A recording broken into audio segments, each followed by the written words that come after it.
Dave Odell for the Shop Down Network. We are here at the Daytona Flea and Farmers Market. Next door is the biker swap meet, and just had a real interesting bike pull up here. John brought in this 1940 Indian. You just don't see these around much, let alone somebody riding these things and driving these things around. Well, John, about how many miles a year would you say you put on this?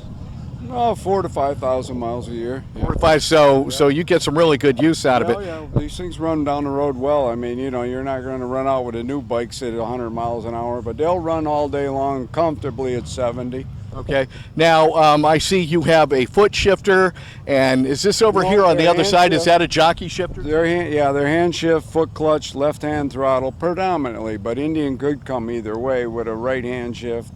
And still the foot clutch still is always on your left, but they could have had a right hand throttle with a left hand shift. But this 1940 Indian, is this an Indian Chief, or was it just called the Indian? Yeah, 70 Chief, 74 cubic inch. All right, 74 cubic inch. Now, how long have you owned this bike? I've had this bike pretty close since about 30 years. Okay, 30 years. Are these saddlebags, are they of the era, I take it? Because they have little taillights in them. These are out of the 50s. They're made by Bucko, and that's just a Honda rack that, you know, somebody put on there along the way, so it's kind of universal. We can carry our beer on there, you know. We can pile up our packs of beer and ice. Now, tell us about some of the suspension setup here on the front. This looks like one big giant leaf spring here, which you just don't see that. Leaf spring over counter rocker. Then they went to the girder front end in the later years, which is still a good front end, but they're functional. All right.